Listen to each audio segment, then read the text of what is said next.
Today we are going to discuss about the noble truth of the cessation of suffering. So it is the third one on the Four Noble Path. Okay, the first noble truth is the noble truth of the suffering. Number two is noble truth on the cause of the suffering, which is generally known as craving.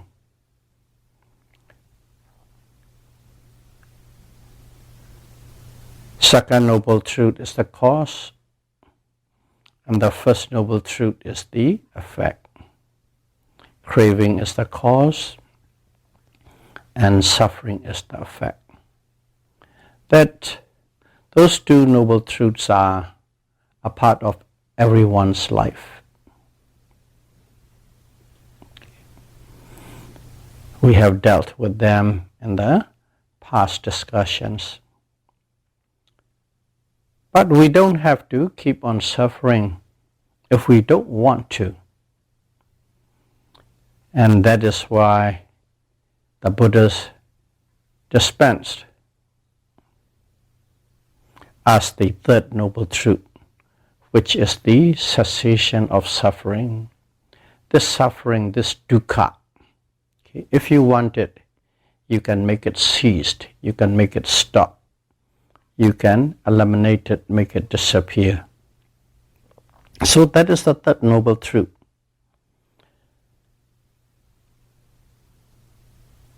So just before we dive into the third noble truth, let's understand this way. From the Buddhist perspective, there are three kinds of worlds. Okay? Three kinds of worlds. One is the physical world, the way we know it, just the sun and the moon and the planets and the galaxies and universe, the physicality aspect of it. The way we know, the way we understand, the way science understands. That is the physical world, the Okasat Loka. And another one is another world is called the world of beings. Okay, Satta Loka, the world of living beings. And the third one is called Sankhara Loka, okay, the world of formation. So there are three kinds of world, but the third one, Sankhara Loka, the world of formation, covers the first two. Okay, it covers the aspects of the physical world, and it covers the aspect of the worlds of living beings. So that is what it means is the first two worlds is always in a state of change, state of flux, always coming into and then disappear, arising and passing away. That's a world of formation, Sankhara Loka. But the Buddha split it out separately, but it is pervasive to the two worlds that we discussed before. And the Dharma we talk about, what the Buddhas taught us, is concerned with the world of living beings, Satta Loka. One should understand that way. This noble truth of suffering is about the world of living beings. Noble truth of the cause of suffering is the world of living beings, or beings in general. And the third noble truth, the cessation of suffering, is about the world of living beings. So we should understand clearly in that perspective, three worlds and we are dealing with the world of living beings. So in here, cessation of suffering, simply put, the end of all physical and mental suffering. The end. Finished. And that end of suffering is known by the word nibbana, okay, or nirvana. Nibbana or nirvana. So the third noble truth is nirvana, nibbana. That's one way to understand it. And another one to understand, or another way to understand, is total elimination of craving and ignorance. What is nibbana? The end of all form of suffering is nibbana. What is nibbana? The elimination or destruction, total destruction of craving, tanha, and ignorance, avijja, is nibbana. Okay? So these are the definition, the way we can understand what nibbana is. Both we can somewhat grasp into it. Not too deeply, but we can understand in that way.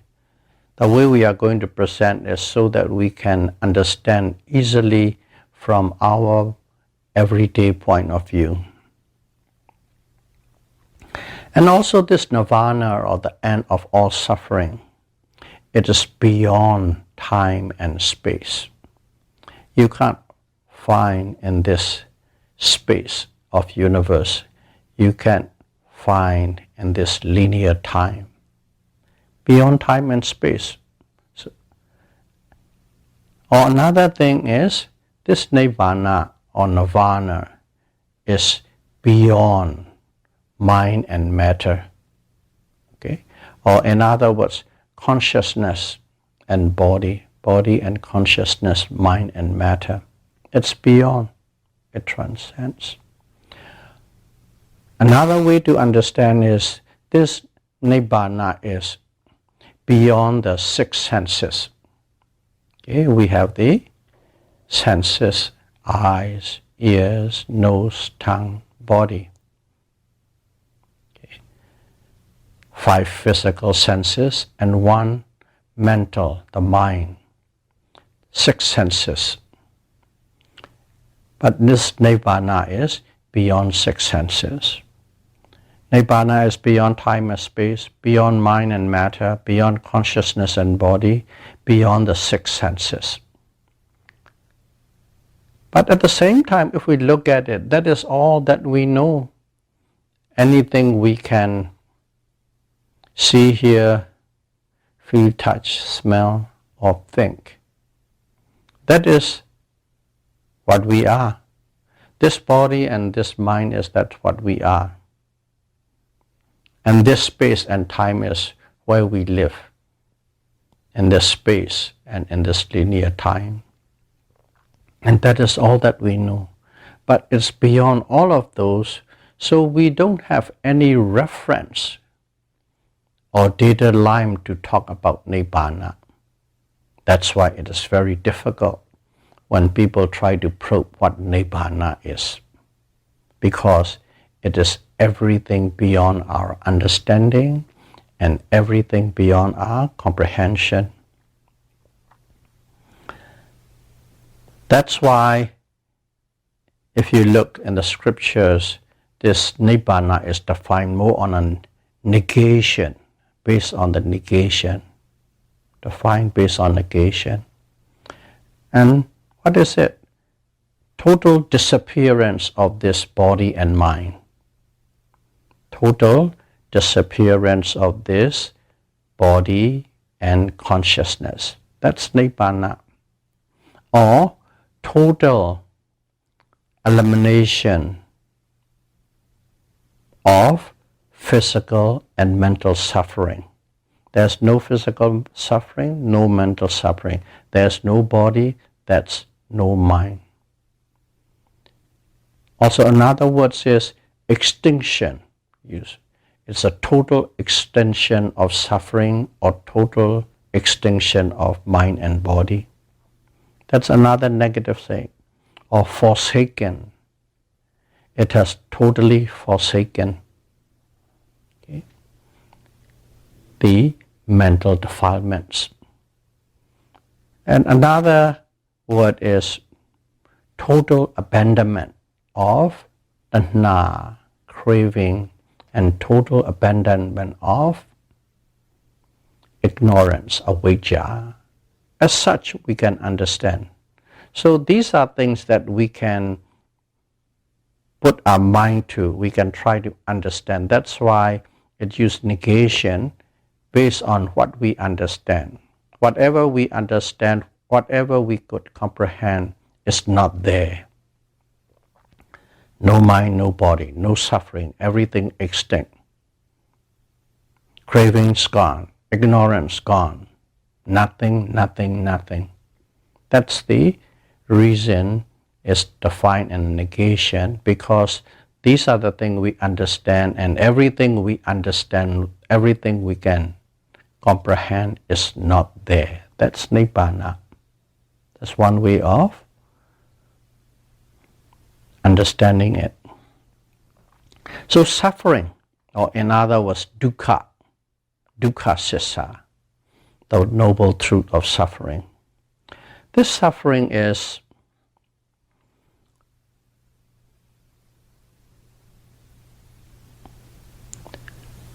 physical and both mental. We can experience right now, we can understand right now this dukkha sissa, noble truth of suffering.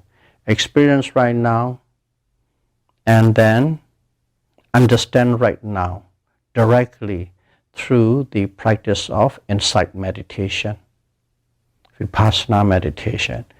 Of course, we understand in general what is suffering. Everybody understands. But when you practice insight meditation, you understand the nature of suffering or dukkha in a lot deeper and profound way. So the first noble truth can be thoroughly understood through vipassana practice. So let's try and understand this nibbana, okay, the third noble truth, on a practical approach. Let's approach it practically so that we can understand, have a little peep into what could it be. So suffering is the first noble truth. And what is the second noble truth? Second noble truth is samudaya sissa. Okay? In general, just one word, craving, tanha. Tanha is the cause of suffering. That's the second noble truth. Craving. What do you crave? Okay? There's so many things we can talk about. What do you crave? And here, to cover it overall, is you crave for this mind and you crave for this body. That's it. This mind and body. This body and this consciousness, you crave for it. You crave for yourself. You crave for all living beings, whatever that you like. You crave for this mind and body. But what is this mind and body? This mind and body can be explained a little more clearer, more detailed in terms of 5 aggregates. Okay, Pincha Khanda. Pincha is 5. Khanda is aggregates. What are these 5 aggregates? Aggregates of matter. Okay, Rupa Khanda. Okay, aggregates of matter. Second one is Vedana Khanda, aggregates of feeling, pleasant, unpleasant, neutral. Okay. Aggregates of perception, Sanya Khanda, the way you understand, you identify, you can cognize a certain thing through certain marks and characters. Anything and everything, the way you perceive, it's called perception. Aggregates of perception, that one. And the fourth one is aggregate of mental formation, sankhara khanda.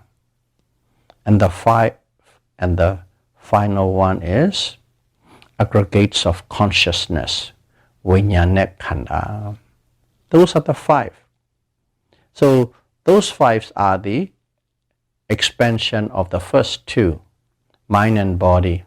Okay, rupa khanda is referring to the body, and the other four remaining, feeling, perception, mental formation, and consciousness, refer to the second one, mind. We expand it. Now we understand what five aggregates is, and we already said we crave for this mind and body. In other words, we crave for the five aggregates. Okay. So in other words, we crave for the five aggregates of the world of being, Satta Loka. So if you really want to understand Nibbana, okay, you have to really understand this mind and body, because we are the beings, living beings. You must understand the five aggregates, because that is the presentation of living beings. And if you want to understand it, you have to study it, you have to investigate it, you have to explore it with mindfulness. Be mindful of the five aggregates. That is the practical approach to understand what Nibbana is. How? Be mindful of these five aggregates, Pencha Khanda. Let's see, you're observing all these things, whether rising and falling the body, or pleasant feeling, or painful sensations, or angers, hatred, joy, sadness, or awareness of things. Okay? They are always constantly arising in this so-called physical and mental phenomenon, or mind and body, always arising. And one is always aware of whatever is most prominent and dominant at the moment. And if you know that, that means you are mindful. Not superficially, quite deeply, sharply, clearly. You observe, that means you are practicing mindfulness. On what? On the five aggregates. Why? That five aggregates is the objects of craving. What is this craving? Craving is the cause for suffering. That's how it goes, cause and effect, consequence, step by step. So if you are mindful, if you're observing, let's say you're very good at mindfulness, you're very good at observation, you can observe it for an hour, constantly, unbroken. Okay, one after the other, whatever it is, come in. Hot, no. Cold, you know. Pleasant, you know. Painful, you know. Anger, you know. Joy, you know. Hearing, seeing, feeling, whatever is happening, you know. One after the other, constantly, sharply and clearly. Let's say for 1 hour you can do it unbroken. What is unbroken?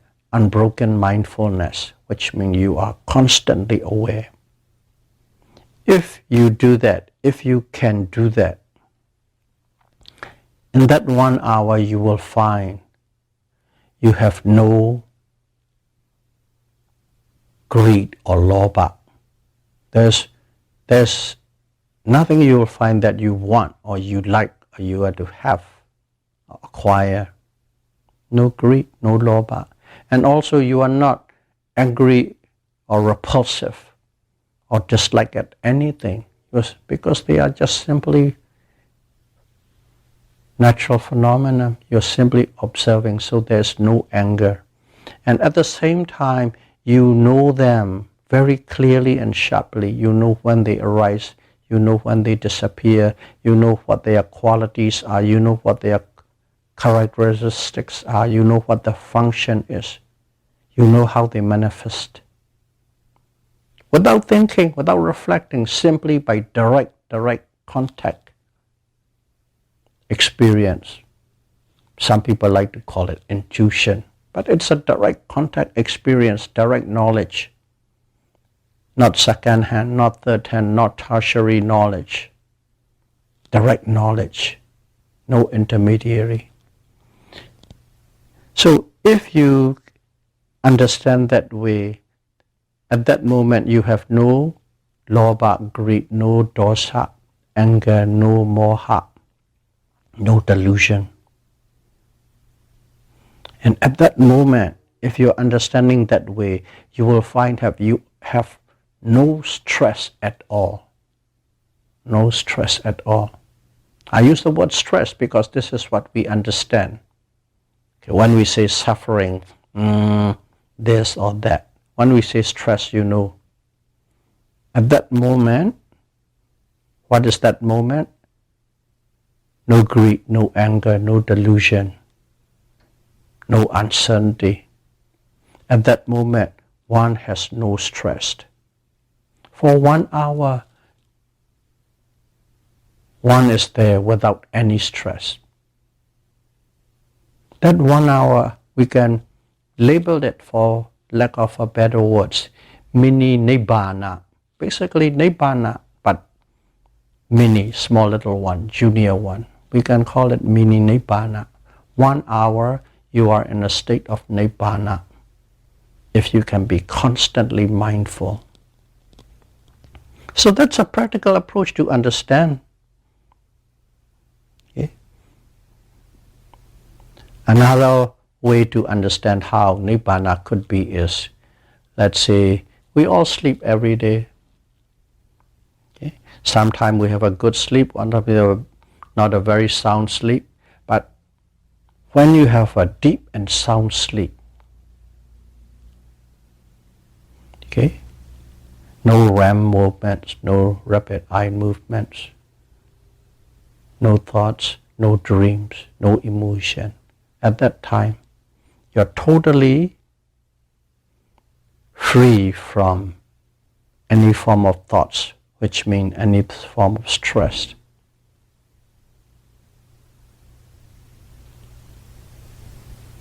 How do you feel? You woke up and you say, oh, I have a good night's sleep. Great, fantastic. How great it is. Describe us.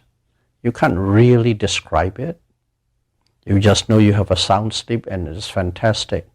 And in that sound sleep, at that moment, okay, just from our level, point of view, our level, ordinary level of understanding, there's no greed, no anger, no delusion.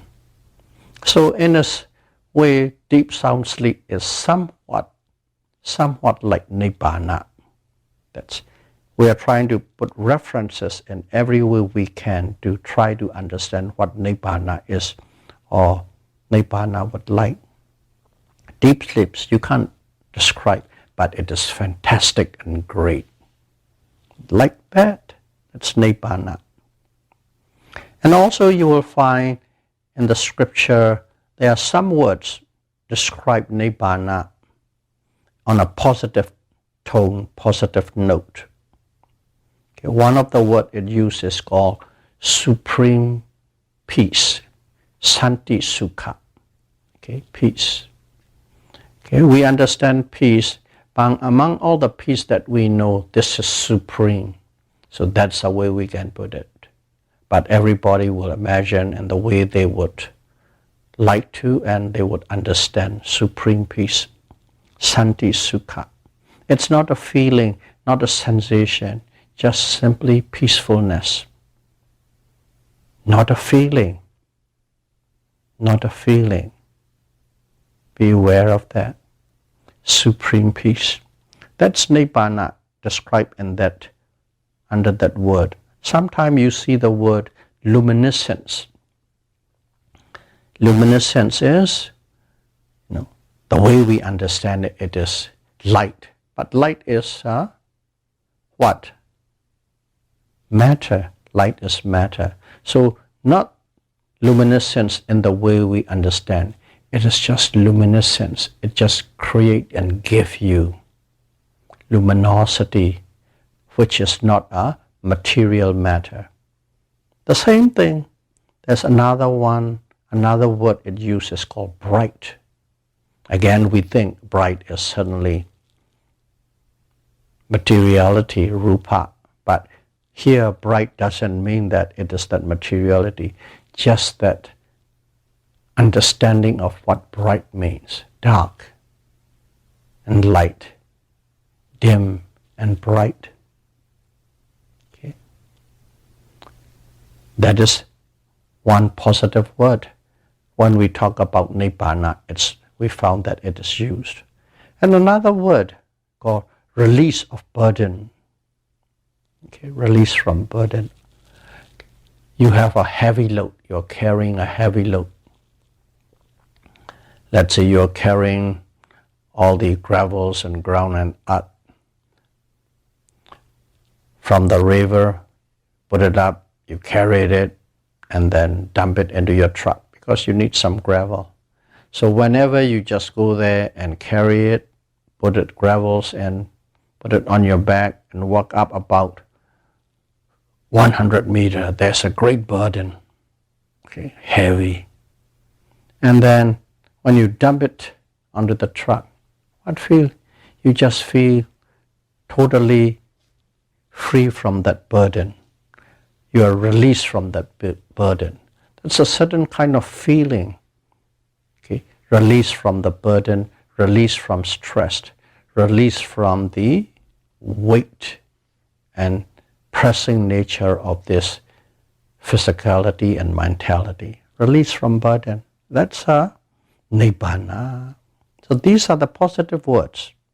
Supreme peace, luminescence, bright, release of burden, the way it feels. But still, it's not a feeling. Still, it is not physical matter. Keep that in mind. Because that's why positive are not used too much, because you can go into some people meditate and they see a bright light in their mind, luminosity in their mind. That is not nibbana.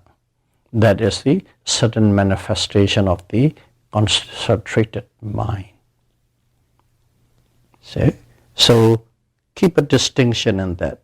That's why negation, the words of negation is more effective to use so that you won't get astray. Positive words can be interpreted by different people in a different way. So this nibbana, whoever has actually experienced it, they know it and they can describe it. But there's no description. Okay? There are many arhats come and gone. They know and they can describe it. Buddha, he had experienced it. He can describe it. But there is no description. Why? Because we do not have the reference line, reference data. It is beyond everything we know. It transcends everything we know. That's why even if they describe it, we would not understand. Okay? Simple little analogy is, let's say there's a fish and a tortoise swimming in the ocean. Okay? Their whole life, they were born in there, they die there, they live there, swimming in the ocean. And then the tortoise, because they can go up the land, sometimes they come up and crawl up the land, stay on the sand beach, totally quiet and peaceful. And there's a bright light, the sun shining on warm. Just go there. And the tortoise, after that, go back to the into the ocean, met his friend again, Mr. Fish, and talked to the fish. Oh, it is really fantastic. I go up the land and the sands are really nice. The sun shining, the breeze blowing. And the fish has no idea because the fish had never experienced what the tortoise experienced on land. Just like that, these Arahat and Buddha, they have experienced and they can describe to us whatever it describes is basically, so to speak, we use the word, everything sounds Greek to us. We don't understand. That's why all these Arahats and Buddhas who had experienced it never described to us, because even if they describe to us, we would not understand. Just like a fish on a tortoise.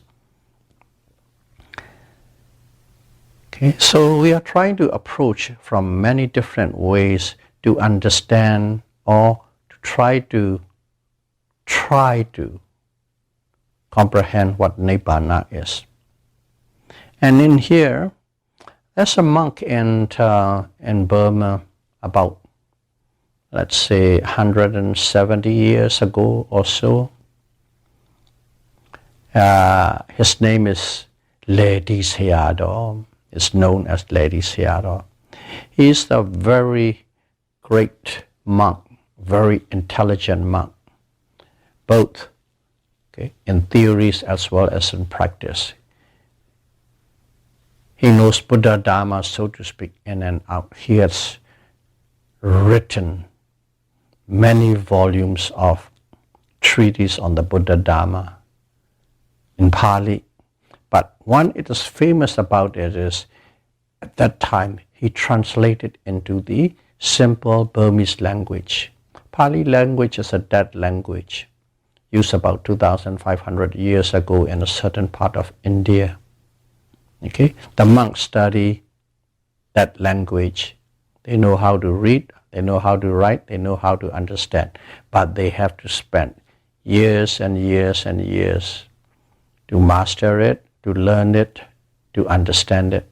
Just like we go through school since kindergarten till we get PhD. How many years? 20, 25, 30 years. For them they have to go through that much if you want to understand. But because of that, lay people like us are totally dependent upon the monks to tell us or to talk to us. We don't understand. But this Ledi Sayadaw wrote in a simple Burmese language so that everyone could read and understand. That's why he became quite famous and well known. Not only that, some of his treatises are translated into English. And Burma was at that time a British colony. And the British gave him the honorary doctor in literature. Okay, that much his dissertations or the volumes or treatises are that great, that good. And that is how some aspect of the Buddhism go to Europe. The British and then the Germans, they are quite heavily studied and practiced. So this Ledi Sayadaw write volume and volume and volume. And he approached Nibbana in one of his treatises, one of his writing. Okay, he approached Nibbana in 3 levels of Nibbana. There are 3 levels. He explained in the 3 levels. From the point of the freedom from kilesa, mental defilement. Okay, from the approach of freedom from mental defilements, kilesa, lobha, dosa, and moha. From that approach, he defined 3 levels of Nibbana so that we could understand. So what it is the first level of Nibbana is, we all know there are 4 types of Arya or noble person. The first noble person is called Sotapanna, stream enterer or stream winner. The second one is Sagadagami,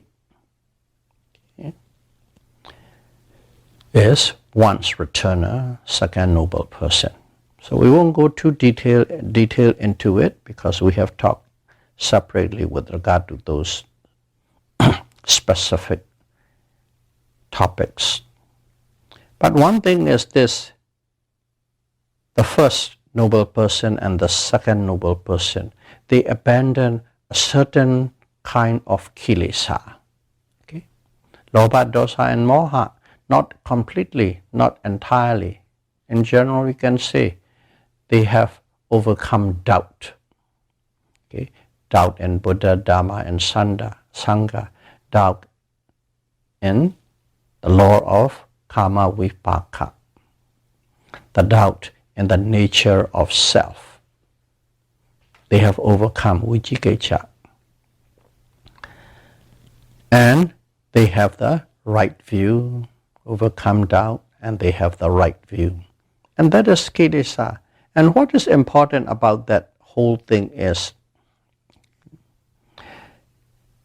when they become a noble person, they have attained called the wisdom, a type of wisdom called path wisdom. And this path wisdom eliminate a certain kind of this mental defilements. And what is special about this is, once you have attained that wisdom, once you have reached that level, that person, we'll just call it person because that is how we can understand, conventionally speaking, a person. That person will never be reborn in the full woeful state. So what is full woeful state? Just to enumerate and name it, there are 4 different kind of existence. One is called, for lack of a better word, hell realm, Nirya, where the living beings are in a constant states of suffering, no break, no gap. Suffering the way we can understand it is really bad, painful, terrible, yucky. So that's hell realm. And the other one is animals realm. All the animals, birds, insects, fish, anything in the sea, in the land, in the air, but not human. And they are also, if you look at their life, they are always struggling for existence. They are always struggling for food. They are always fighting for reproduction. And they are always living in a state of fear. That's animal realm. Suffering, lots of suffering. And the third one is called hungry ghost realm. To put it now differently, what is hungry ghost? It's a beings in a state where it's always in a state of lack, not having food, enough food. Simply put, what is important to us? Food, shelter, and security. They don't have enough food. They don't have enough shelter. They don't have enough security. They don't have enough clothes. Okay? The way we understand it, they are in a constant state of lack of everything. That is called hungry ghost realm. And the fourth one is called demonic realm. Okay? Demonic realm. These are beings, they are quite powerful. They are quite powerful. But their power are used only for hurting and harming. Self-importance, bullying. Okay? Always promoting anger and hatred, and they use their power. That kind of beings are called demonic or demon. Their powers are never used for anything for good, always for hurting, harming, bullying others. That is the demonic realm. Those are the 4 realms in which there is a suffering is constant and a lot of suffering. And these two noble persons, they will never be reborn in those four woeful states. In other words, they are free from the suffering of the beings that exist in these four states, four woeful states. The freedom from that suffering, because they have eliminated a certain type of kilesa, mental defilements, which can take you down to those four woeful states. That is the one level of Nibbana, because our definition is freedom from suffering. And here is one specific percentage of suffering is taken away. That's Nibbana. And second one is the third noble person. That noble person is called Anagami, non-returner. What does non-returner means? These living beings, once they reach that stage and die, they are never reborn in the human realm or in the Deva realm. Okay, we consider human realm is good, but still half and half. There is suffering and there is pleasure, dukkha and sukha. And also Deva realm. It's said in the scripture, in other words, it's a constant streams of pleasure. Just pleasantness and goodness. They don't see much suffering the way we understand. But still, when they get close to death, their aura, they are the beings of life, which means they have aura. Their aura starting to dim and dim and dim, and around that time they have a great fear. They know that their time is coming. Till then they are not aware of death, but at that moment they are quite aware and they suffer a lot.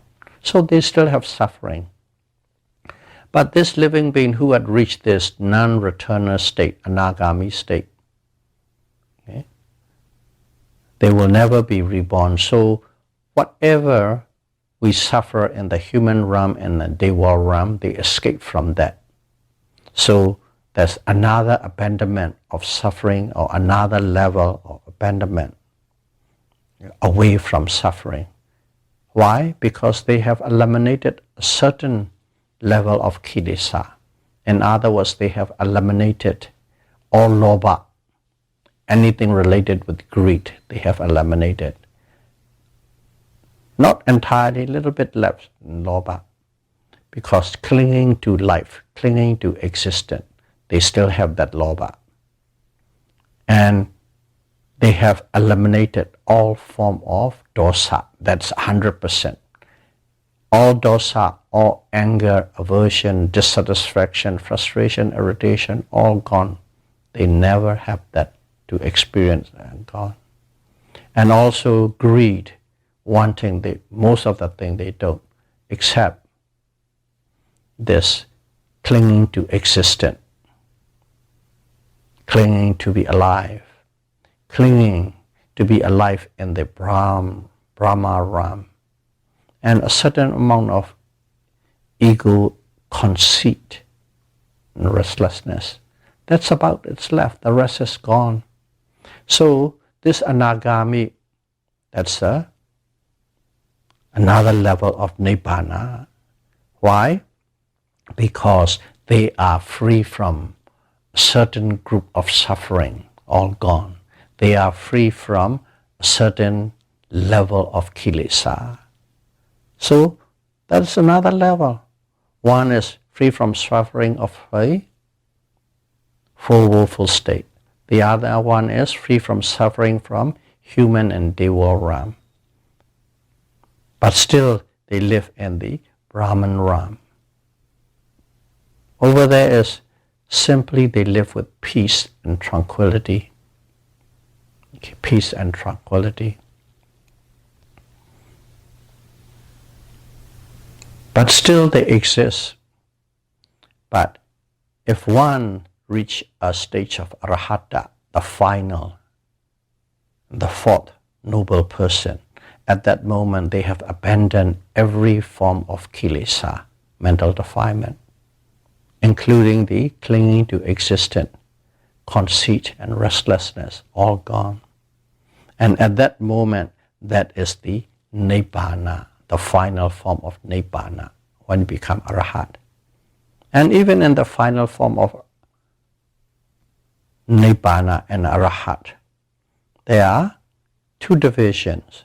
One division is with the aggregates remaining. In other words, you are a human being, you still have the body and you still have the mind. You still can experience the hot weather, cold weather. You can still experience the cold and headaches, diarrhea. Whatever the conditions give, they still experience. Physically, yes, they do, but mentally they don't. So these Arahat have reached the final form of Nibbana, but their physical body and mind still exist. They are not dead yet, so they still experience that.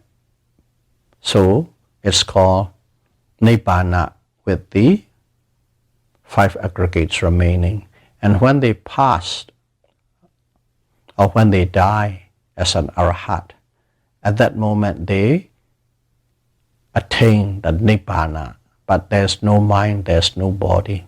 Without the body and the mind, that is the second category of Nibbana. In other words, when Arahat dies, they are not reborn in any planes anymore. From the Buddhist cosmology, there are 31 types of planes. 4 in the suffering realm, 11 in the pleasure realm. 6 plus 1, 7 in the pleasure realm. So altogether, 11. And the remaining 20 is called different kinds of Brahma realms. Altogether 31. And as long as we are ordinarily worlding, we are reborn again and again and again in these 31 planes based on our actions. We go up and down and up and down and round, but mostly in the full willful state. That's what the Buddha said. So,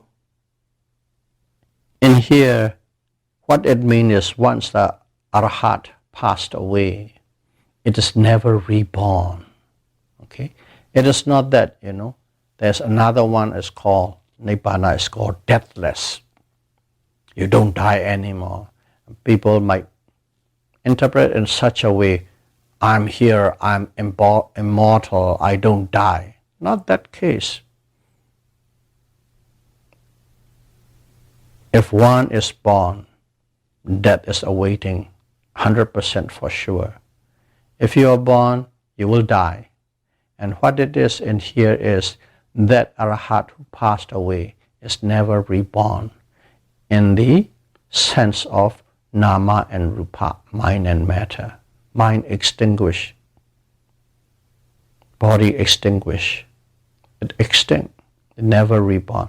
If you are never reborn, you can never die. But that's what Nibbana is.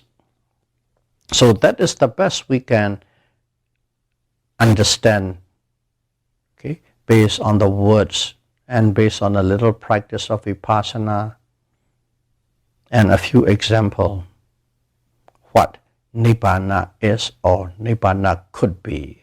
We can imagine the best that we can. So deathless, no more rebirth of this mind and matter, no body, no mind. If there is no body and no mind, there is no suffering. Because what is suffering? Suffering is this body and the mind. But Nibbana do exist. It actually exists. But it doesn't exist in this space. It doesn't exist in this time. Beyond space and time, it transcends. Nibbana has no beginning and no end. Nibbana has no condition. And Nibbana is eternal. No beginning, no end, it's eternal. So that is the best I could convey based on what I have heard from my teachers. Because I'm not a scholar, I'm not reading tons of books and trying to explain you. These knowledge came to me from my teachers. So may all of you be able to practice Vipassana, Satipatthana Vipassana meditation, okay, successfully, and may you be able to experience a taste of Nibbana in this very life as soon as possible. Sadhu, sadhu, sadhu. Thank you very much.